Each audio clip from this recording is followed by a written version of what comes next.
오늘 말씀은 페르시아에서 술관원으로 고위 관직에 있던 느헤미야가 고국에서 들려온 예루살렘 성이 해파되고 백성들이 공경 가운데 처해 있다는 소식을 듣고 하나님 앞에 금식하며 기도하는 중에 하나님의 도움을 입어서 아닥사스다 왕에게 휴가를 얻어서 정한 기한을 얻어가지고 모든 성벽을 다시 중수할 수 있는 허가와 또 살림에 또 필요한 모든 목재와 재료들 다 충당할 수 있는 그런 도움을 받아서 이제 고국으로 돌아와서 그가 어떻게 이 성벽 재건을 해 나가는가를 우리에게 보여주고 있는 말씀입니다. 특별히 오늘 말씀을 통해서 하나님의 일을 이루어가는 하나님의 사람들, 오늘 저와 여러분들이 어떤 자세로 하나님의 일들을 감당해야 되는지 함께 말씀의 은혜를 나누기를 원합니다.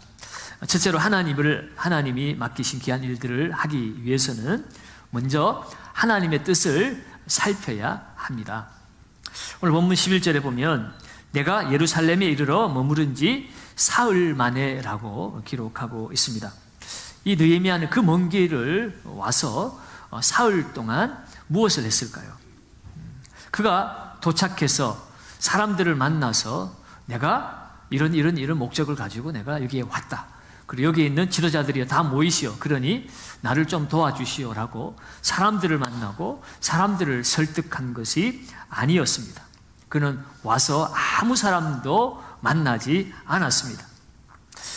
그래도 이 페르시아에서 고위 관직에 있던 사람이니까 오면은 많은 사람들이 환영식을 열어준다거나 또 먼저 높은 사람들끼리 만나서 교제를 할 수도 있지 않겠습니까? 그런데 그런 환영식도 없습니다. 또 만찬도 열지 않았습니다. 고위직에 있는 사람들을 불러다가 같이 교제를 나누지도 않았습니다. 그가 사흘 동안 사람들을 만나지 않고 무엇을 했을까요? 그는 하나님이 자신에게 주신 이 귀한 마음을 하나님이 기뻐하시는지, 또 하나님이 기뻐하신다면 하나님이 어떤 감동을 주시는지 그 하나님의 뜻을 살피기를 원하였던 것입니다. 그래서 3일 동안 그는 쉬면서 사람들과의 관계의 문은 닫아버리고 오직 하나님과의 관계의 문만 열어 놓았습니다. 사랑하는 여러분, 오늘 이 땅을 살아가면서 저와 여러분들도 하루를 시작할 때 가장 먼저 하나님 앞에 나와서 예배드리고 말씀을 묵상하고 기도하고 하루를 시작하는 것과 그냥 아무렇게 그냥 되는 대로 살아가는 것과는 천지 차이가 있습니다.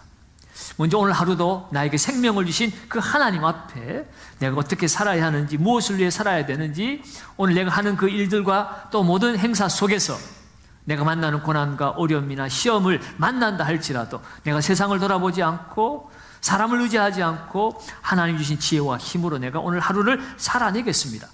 그런 준비가 되어진 사람의 하루와 그냥 오늘도 준비 없이 살아가는 사람의 하루는 다른 것입니다.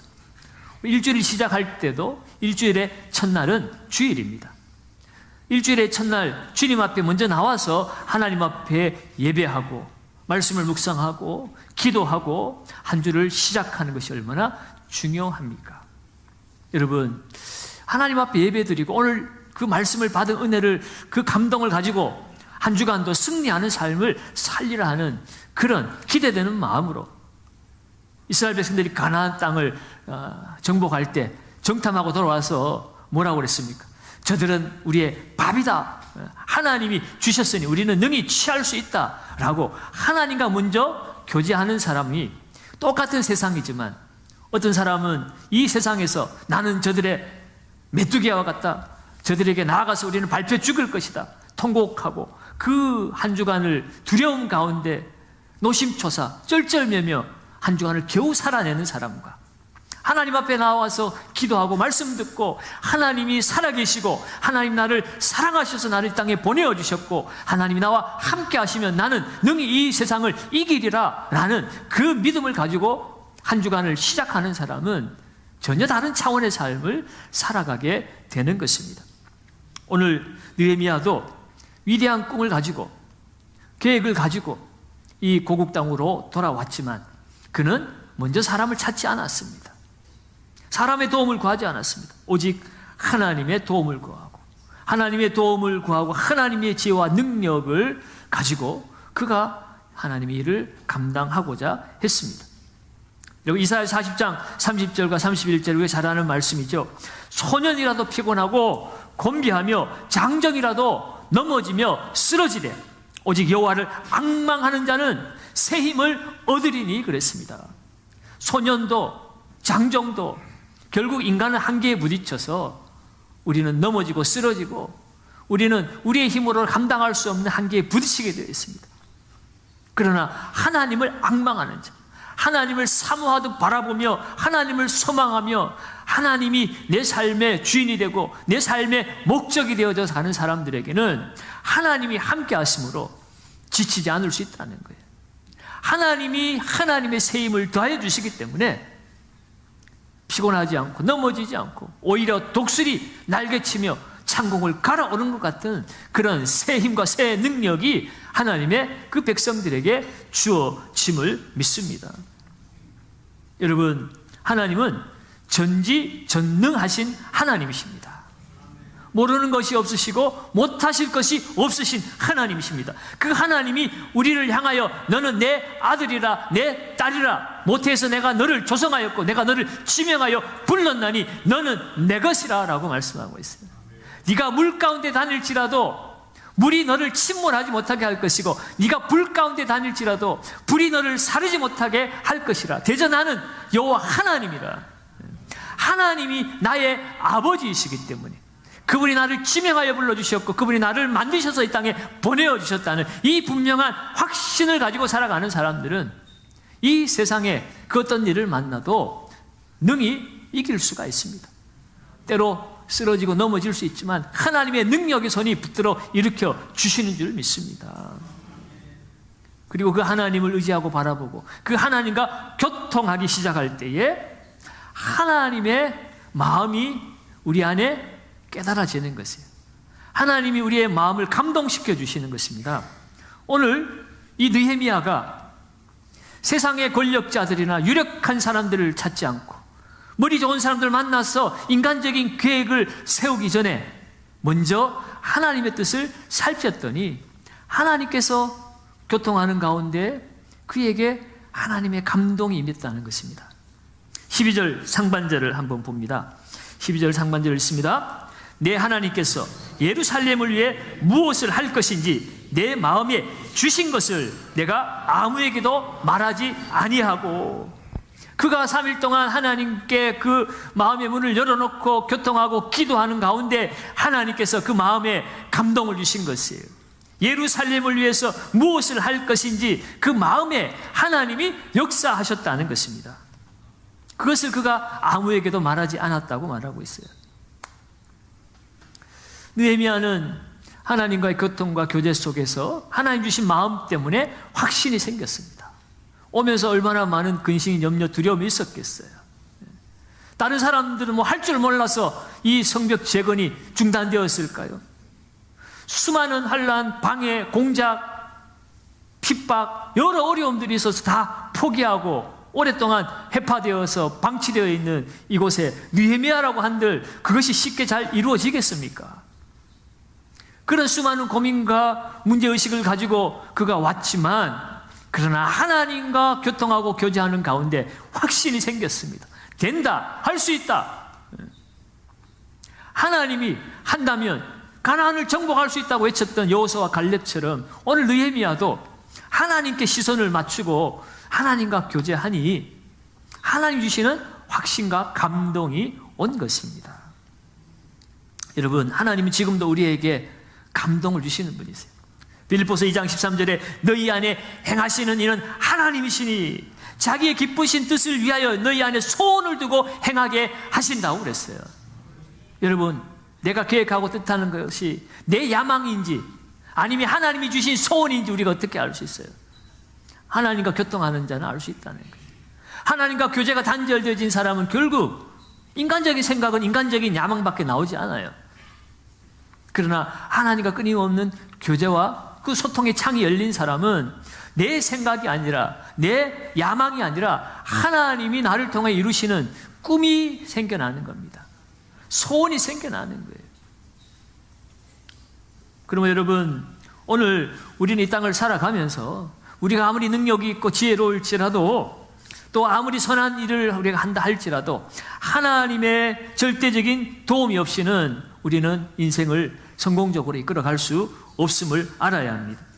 그러면 우리는 끊임없이 언제든지 무슨 일을 하든지 가장 먼저 해야 되는 일은 하나님과 교통하고 교제하는 일입니다. 하나님의 뜻을 먼저 살펴야 하는 것이에요. 성령보다, 기도보다 앞서지 말아야 하는 것입니다. 그리할 때에 하나님이 우리의 마음을 감동시키시고 우리가 뜻하고 소원하는 것들을 하나님이 도우셔서 이루어가게 되는 것입니다. 두 번째로, 오늘 이 느헤미야를 통해서 하나님의 일을 하는 성도들의 삶의 자세는 신중하게 생각하고 검토해야 한다는 것입니다. 하나님의 일에 대한 확신을 가진 느헤미야가 무엇을 했습니까? 아무에게도 그 계획을 말하지 않았다는 것입니다. 그리고 뭐 했을까요? 신중하게 검토하고 생각했어요. 뭐 생각난다고 막 내뱉어서 그냥 이랬다 저랬다 하는 것이 아니라 정말 이 주신 하나님의 마음이 정말 어떤 것인지, 어떻게 하면 잘할 수 있는지, 무엇부터 시작해야 되는지 하나님 주신 마음을 신중하게 생각하고 검토하면서 그것을 구체화시켜 나가는 과정이 있다는 것입니다. 그래서 그는 예루살렘의 형편을 면밀히 조사하기 시작했습니다. 오늘 12절 하반절부터 15절까지 말씀을 보면은 그 하나님의 그 감동을 받고 그것을 아무 사람에게도 말하지 않고 그가 밤에 일어나서 몇몇 사람과 함께 나갔습니다. 내가 탄 짐승에는 다른 짐승이 없을 만큼 아무도 사람들이 다니지 않는 그 밤에 골짜기 문으로 나가서 용정으로 분문에 이르는 동안에 보니, 이 용정은 물에 있는 괴생물체를 말합니다. 우리는 용이라고 이렇게 번역을 했는데요, 정은 우물정자를 써서 샘물을 말합니다. 그래서 이 용정이라는 것은 그 지역의 한 성벽의 한 부분에 어떤 샘이라고 생각하시면 됩니다. 그리고 분문에 이르니, 이 분문은 오물이죠. 오물, 사람들의 배설물 같은 것, 그것들을 성 밖으로 이렇게 내보내는 문이었어요. 양문은 양들을, 재물을 통과할 때 옮겨 다니던 그 문이 양문인 것처럼 이 오물들만 들어가고 나오는 그런 문이 있었는데 그것을 분문이라고 그럽니다. 이 분문에 이르는 동안에 보니 예루살렘 성벽이 다 무너졌고 성문은 불탔고 앞으로 나아가 샘문과 왕의 못에 이르러서는 탄 짐승이 지나갈 곳이 없느니라. 그 길이 그냥 무너진 폐허로, 돌무더기로, 흙무더기로 다 막혀버려가지고 그 길로 지나갈 수도 없을 만큼 아주 성벽이 다 회파가 되어버린 것입니다. 그 밤에 시내를 따라 올라가서 성벽을 살펴본 후에 돌아서 골짜기 문으로 돌아왔다라고 말하고 있죠. 오늘 느헤미야는 하나님 주신 마음과 계획을 이루기 위해서 그는 면밀히 검토하고 살피는 일을 하고 있던 것을 우리에게 보여주고 있습니다. 우리가 어떤 일들을 진행하고 시작할 때에 의욕이 넘치다 보면 깊이 생각을 안 하고 검토도 하지 않고 그냥 막 질러버린다 그러죠. 일단 하고 보는 그런 부분들이 있습니다.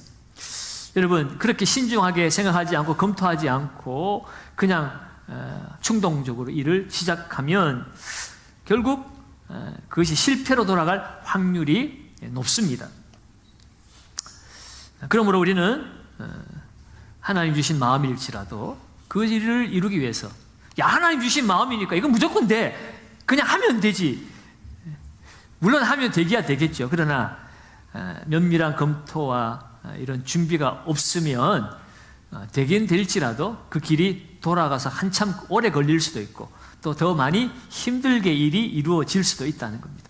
이왕 하는 일이라면 좀 더 지혜롭게, 자신도 힘들지 않고 다른 사람도 힘들지 않도록 면밀하게 우리가 검토하고 준비하는 그런 과정도 필요하다라는 것을 우리가 오늘 말씀을 통해서 보게 됩니다. 그러나 오늘 우리가 분명히 생각해야 될 것은 우리가 하나님 일을 할 때에 하나님이 알아서 할 테니까 그냥 숟가락만 얹자 이렇게 해서는 안 된다는 겁니다. 하나님은 적당히 하는 것을 원하지 않습니다. 하나님이 허락하시는 일을 우리가 최선을 다해서 그것을 감당하기를 하나님은 원하고 계세요. 하나님의 최선과 우리의 최선이 만나야 되는 거죠. 하나님이 하시면 나는 그냥 놀고 먹으면 하나님이 알아서 다 해주시겠지. 그것은 아닙니다.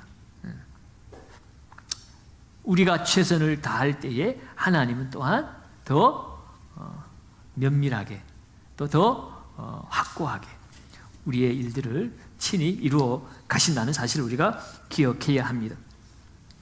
특별히 오늘 하나님의 이 감동하심은 특별한 세심한 부분에까지 다 이루어지게 하고 있는 것을 볼 수가 있습니다. 17절에 보면 이 일을 이제 다 검토하고 살폈잖아요. 그런데 그것을 어떻게 이루어 갈 것인가에 대해서 느헤미야가 많은 사람들에게 그 모든 검토하고 살핀 것들을 설명을 하고, 그래서 그들이 그 일에 함께 동참할 수 있도록 그들의 마음들을 움직일 수 있는, 그들의 마음을 동기부여하는 일들을 행하는 것을 볼 수가 있습니다. 17절을 우리 같이 한번 읽어봅니다. 17절입니다. 후에 그들에게 이르기를 우리가 당한 곤경은 너희도 보고 있는 바라. 예루살렘이 황폐하고 성문이 불탔으니 자 예루살렘 성을 건축하여 다시 수치를 당하지 말자 하고. 아멘. 지금 느헤미야는 백성들에게 동기부여하는 것입니다. 이 예루살렘이 어떤 성이냐? 하나님이 택하신 하나님의 성전이 있는 하나님의 도성 아니냐? 그런데 그 하나님의 도성이 왜 이렇게 무너졌느냐? 하나님이 살아계시는데 왜 무너졌느냐? 우리의 조상들이 죄를 지었기 때문이 아니냐? 1장에서 느헤미야가 수일 동안 슬퍼하고 금식하며 한 기도의 내용이 무엇입니까? 우리 조상들이, 우리의 집안이 내가 하나님 앞에 범죄하였기 때문입니다 라고 그렇게 회개하고 기도했잖아요. 같은 맥락인 것입니다. 하나님의 택한 백성, 거룩한 백성이 어떻게 이렇게 우리가 수치를 당했느냐? 이제 다시 이런 수치를 당하지 않도록 하나님의 거룩한 도성, 이 성전이 있는 이 예루살렘 성을 우리가 다시 중건하자라고 백성들에게 동기부여를 했습니다. 하나님의 택한 백성, 선민으로서의 자부심을 다시 불러 일으키는 것입니다. 비록 지금은 우리의 삶이 피폐해졌고 가난하고 많은 대적들에게 그 위험에 노출되어 있고 우리의 마음이 주눅이 들어있지만, 그러나 하나님이 우리와 함께 하시고 우리는 하나님의 백성 아니냐? 우리 조상들이 잘못해서 우리가 포로로 끌려가서 고난을 당하였지만 그러나 하나님 지금도 살아계셔서 하나님 약속대로 우리를 다시 하나님의 택한 땅으로 우리를 되돌려 주시지 않았느냐? 그러니 성벽을 다시 건축을 하자. 그래서 하나님의 그 거룩한 백성으로서의 그 정체성을 우리가 지켜내자라고 백성들을 향하여서 감동적인 동기부여의 그런 연설을 한 것입니다. 그 말을 듣고 오늘 이 이스라엘 백성들, 유다 백성들이 뭐라고 반응합니까? 17절, 18절도 한번 읽어봅니다. 같이 읽습니다. 또 그들에게 소리 나를 도우신 일과 왕이 내게 이른 말씀을 전하였더니 그들의 말이 일어나 건축하자 하고 모두 힘을 내어 이 선한 일을 하려 하매. 하나님 살아계시다. 우리는 하나님 택한 백성이다. 하나님 우리를 어떻게 보내주셨는가? 내가 여기에 온 것도 내 힘으로 될 수 있는 것이 아니었다. 그가 있었던 일을 하나님의 그 손이 어떻게 도우셔서 나를 이곳까지 조선을 써주고 또 필요한 모든 건축 자재까지 다 허가 내주고, 이거는 사람이 계획한다고 될 수 있는 일이 아니었다라는 거예요. 하나님이 지금도 살아계시고 우리를 지키시고 계시다. 그러니 우리가 정신 차리고 하나님 백성으로 다시 일어서자. 그러니 이 성벽을 중수하자라고 했더니 백성들이 마음이 막 뜨거워진 거예요. 그렇지. 우리는 하나님의 백성이지. 하나님 살아계시지. 우리가 이렇게 환경만 보고 포기하고 그렇게 쓰러져 있어서는 되지 않잖아. 하나님 살아계셔. 우리가 한번 해보자. 할 수 있다. 라고 그렇게 백성들이 호응을 한 것입니다. 모두 힘을 내어서 이 선한 일을 하려 하였다라고 말하고 있습니다. 여러분, 이처럼 선한 동기에서 시작된 하나님의 일은 이렇게 느헤미야 한 사람으로 이루어지는 것이 아니라 절대 다수의 적극적인 지원과 찬성을 얻어서 모든 사람이 함께 한마음 한뜻 되어서 이 거룩한 하나님의 일을 감당하게 되었습니다. 사랑하는 여러분, 하나님은 하나님 일을 하실 때에 사람을 통해서 일하시는 줄 믿으시기 바랍니다. 하나님은 사람을 통해서 도우시기도 하고 사람을 통해서 말씀하시기도 하고 사람을 통해서 하나님의 그 도움의 손길을 우리에게 나타내어 주시는 것이에요. 그러면 여러분, 우리는 하나님 주신 마음이라 할지라도, 하나님 주신 좋은 계획이라 할지라도 그것을 다른 사람들과 함께 나누어서 함께 협력하고, 그래서 그들의 힘과 지혜와 의지를 같이 빌려서 함께 그 일을 해 나가는 것이 중요합니다. 뿐만 아니라 오늘 이렇게 느헤미야는 사람의 그 도움을 주도 면밀하게 계획하고 검토해서 함께 그 일을 시작했을 뿐만 아니라 결국 아무리 사람들이 함께 힘을 합치고 그들의 지혜를 구하고 그들의 의지가 있다 할지라도 결정적으로 우리는 하나님의 백성이기에 하나님이 도와주시지 아니하면 안 된다는 사실을 그들은 너무나 잘 알고 있습니다. 그래서 느헤미야는 마지막으로 형통케 하시는 하나님을 의지했습니다. 여러분, 오늘 우리도 마찬가지입니다. 하나님과 그 교통과 교제 속에 하나님이 감동을 주시고 우리에게 거룩한 소원을 주어서 그 일을 행하게 하실 때에 하나님은 우리에게 지혜도 주시고 도울 사람도 붙여주셔서 결국 그 일이 금방 막 되어질 것 같지만, 그러나 사람이 아무리 노력해도 하나님 도와주시지 않으면 안 된다는 사실을 우리는 늘 인정하며 살아야 합니다. 여호와께서 집을 세우지 아니하면 세우는 자의 수고가 헛되며 여호와께서 성을 지키지 아니하시면 그 성을 깨워서 지키는 파수꾼에 깨어 경성함이 허사로다라고 성경은 말씀하고 있습니다.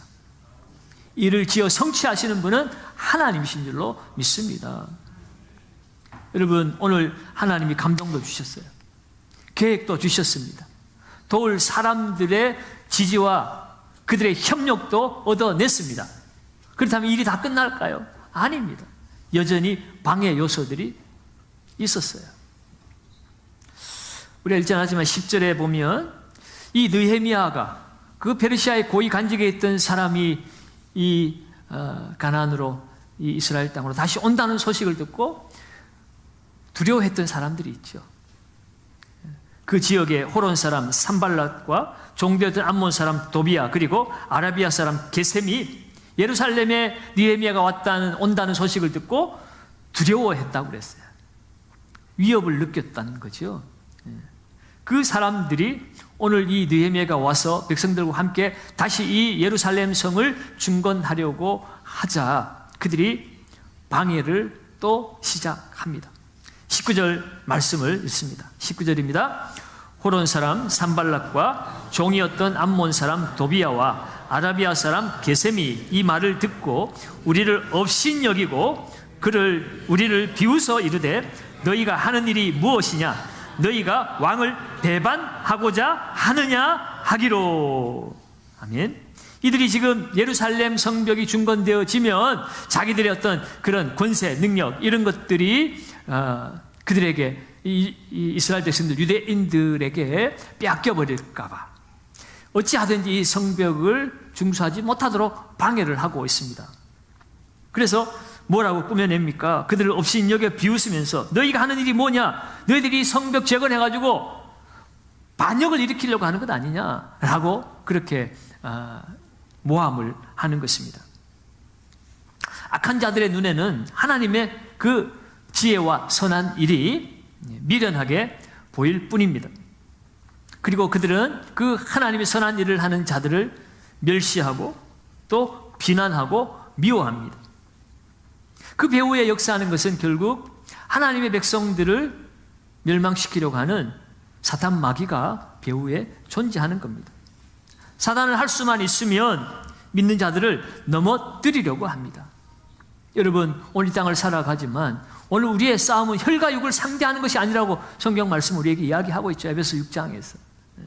하늘에 있는 어둠의 영들, 하늘의 권세자들, 이 세상의 어둠의 주관자들, 다시 말해서 이 원수마귀, 그 사단의 부하들, 귀신들, 이 영적 존재들과의 영적 싸움이 이 땅에서 우리들의 삶이라는 것이에요.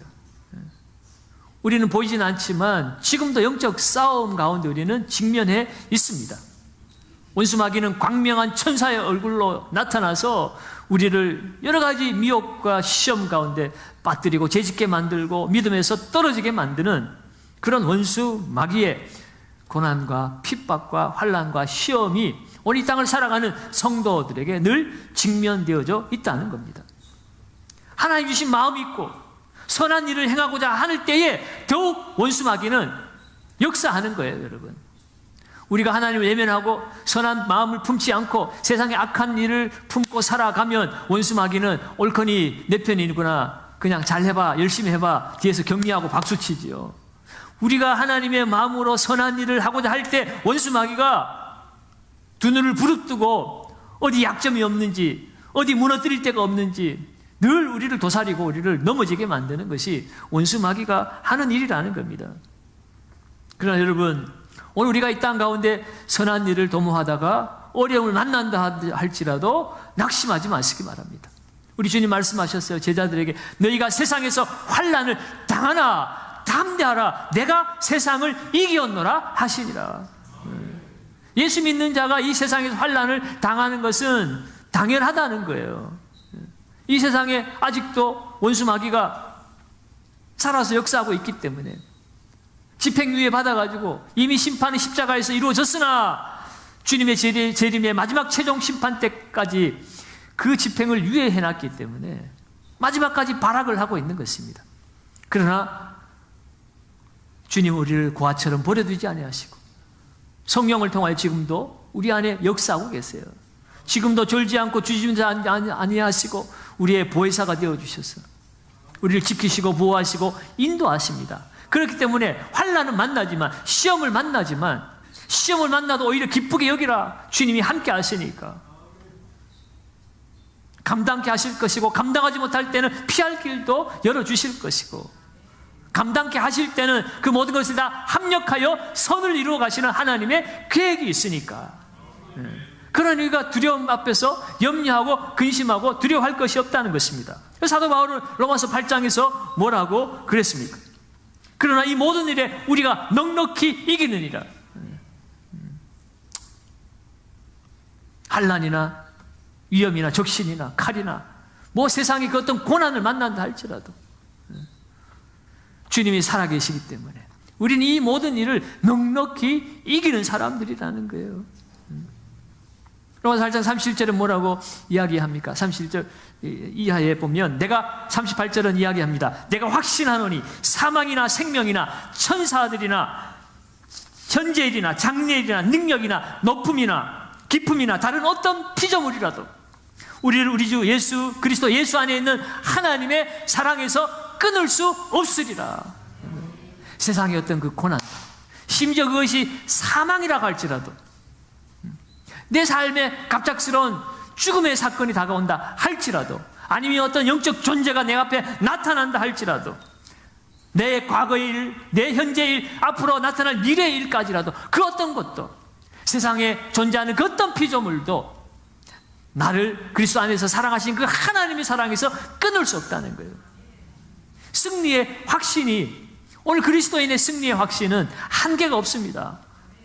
그리스도가 나와 함께 하시니 우리는 넉넉히 이기는 사람들이라는 거예요.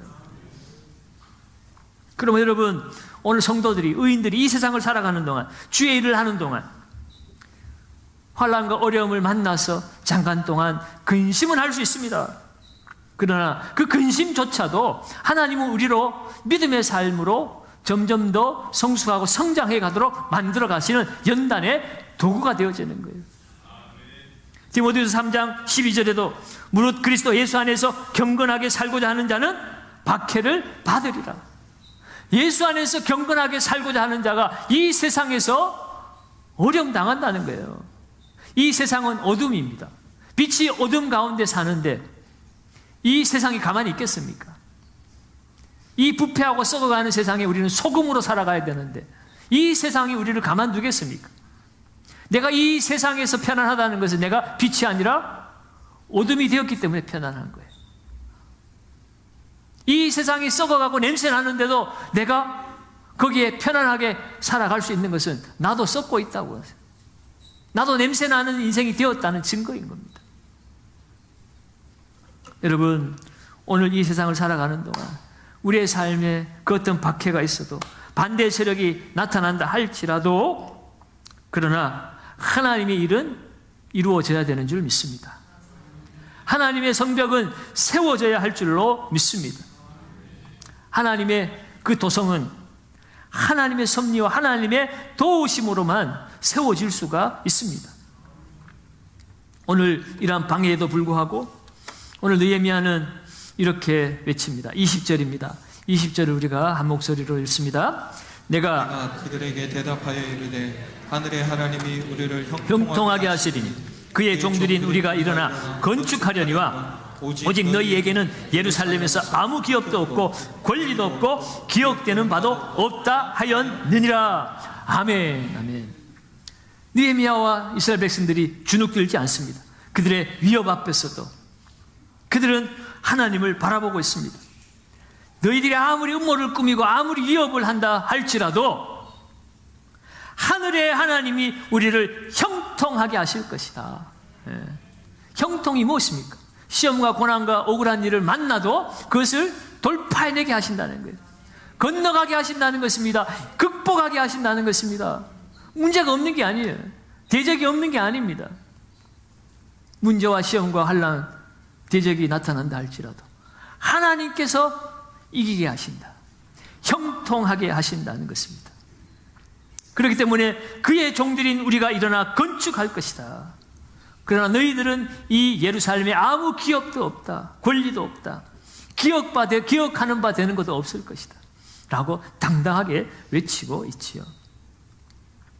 결국 하나님의 손이 도우셔야만 이 일을 이룰 수 있음을 오늘 느헤미야는 담대하게 외치고 있습니다. 그리고 이것이 하나님의 뜻이기에 반드시 이루어진다라고 믿음으로 선포하고 있지요. 사랑하는 여러분, 하나님의 뜻을 따라 살아가는 백성에게 하나님은 영원히 함께 하신다고 약속하셨습니다. 하나님이 함께 하시면 우리의 인생길에 아무리 환난, 근심, 염려, 어려움이 찾아온다 할지라도 하나님께서 형통하게 해 주실 줄 믿습니다. 여러분, 우리 창세기 39장의 요셉의 고난 우리가 잘 알고 있잖아요. 창세기 39장 2절 3절에 보면 그 환난 가운데 어려운 가운데 처한 그 요셉을 향하여서 하나님은 형통하다라고 말하고 있어요. 같이 한번 읽어볼까요? 여호와께서 요셉과 함께 하심으로 그가 형통한 자가 되어 그의 주인 애굽 사람의 집에 있으니 그의 주인이 여호와께서 그와 함께 하심을 보며 또 여호와께서 그의 범사에 형통하게 하심을 보았더라. 형통의 원인은 무엇입니까? 하나님의 함께 하심이라는 거예요. 그가 뭐 부한집에 갔느냐, 대통령이 되었느냐, 국회의원이 되었느냐, 좋은 대학에 갔느냐가 아니라 누군가에게 미움을 받고 버림을 받고 외국에 쫓겨남을 당하고 그래도 형통할 수 있는 이유는 하나님이 그곳에서 함께 하신다는 거예요. 가족에게 버림을 받아도 외국으로 쫓겨나도 노예가 되어도 억울한 일을 당해도 감옥으로 들어가도 하나님은 함께 하신다는 거예요. 그 하나님의 함께 하심이 복이고 하나님의 함께 하심이 형통이고 지금 그 순간순간은 힘들고 어려워도 하나님이 함께 하실 때는 그 마지막은 결국 승리하는 길이죠. 하나님이 가장 좋은 것으로 준비하고 예비해 놓으셨습니다. 여러분, 그것을 믿고 나아가는 삶이 그리스도인의 삶입니다. 성도의 삶입니다. 여러분, 무너진 성벽만 보면 희망이 없어 보입니다. 그 눈에 보여진 성벽은 짐승 한 마리도 다니지 않는 황폐화된 그런 성이었습니다. 돌무더기와 흙무더기가 쌓여서 지나다닐 수 없는 폐허였습니다. 그런데 그는 하나님의 눈으로 보기 시작하자 거기에 대로가 열리고 든든한 성벽이 세워지고 하나님의 보호하심과 안전하심과 하나님이 열어두신 하나님의 그 시온의 대로가 그의 눈에는 보이는 것입니다. 그것이 꿈이고 비전이고 그 일을 이루어갈 때에 하나님이 역사하심으로 하나님 때에 하나님이 이루어가 주시는 줄로 믿습니다. 사랑하는 여러분, 오늘 이 밤에 오늘 우리의 무너진 성벽은 없는지 우리를 돌아보시기 바랍니다. 내 영혼이 해파되어져서 원수마귀가 수시로 들락날락하면서 나를 멸시하고 나를 위협하고 도비아처럼 산발라처럼 우리를 거짓으로 위협으로 우리를 못 살게 하고 주눅들게 만들고 잠 못 이루게 만들고 그리할 때 우리는 어떻게 반응하고 있습니까? 여러분, 하나님을 신뢰하고 경건한 믿음의 생활을 통하여서 우리의 이 마음에 무너진 성벽이 다시 수축되어져야 할 줄로 믿습니다. 오늘 느헤미야는 세상을 의지하지 않았습니다. 힘 있는 사람들에게 찾아가지 않았습니다. 그는 하나님께 마음의 문을 열고 하나님과 교제하면서 하나님의 마음, 하나님의 감동하심을 가지고 그는 이 해파된 그 성문을, 이 성벽을 바라보면서 하나님이 열어두시는 고속도로를 본 거예요. 여러분, 우리의 인생에도 보여지는 이 해파된 쓰레기 더미, 내 인생에 무너진 흙무더기만 보지 마시고 나의 그 무너진 내 마음과 내 인생을 붙들어 일으키시는 하나님의 손이 나를 도와서 나를 형통케 하심으로 내 인생에 하나님이 열어두신 시온의 대로가 열려진 것을 믿음의 눈으로 볼 수 있어야 합니다. 오늘 이 밤에 우리가 하나님 앞에 간절히 기도하실 때 느헤미야를 통하 역사하시고 이스라엘 백성들 가운데 역사하신 그 하나님이 우리에게 감동을 주시고 하나님의 계획과 뜻을 알려주시고 그것을 우리의 사랑하는 아내와 남편과 자녀와 이웃과 교우들과 함께 그 마음을 모아서 이 땅 사는 동안 주의 영광을 위해 살아갈 수 있는 하나님의 백성으로서의 본분을 잃지 않도록 하게 하실 것임을 믿으시기 바랍니다. 그리고 간절히 기도하며 나아갈 때 하나님의 손이 도우셔서 하나님이 우리의 가정을, 우리의 인생을, 우리 교회를, 이 나라를 형통케 하시는 귀한 복을 누리시기를 예수님의 이름으로 축원합니다.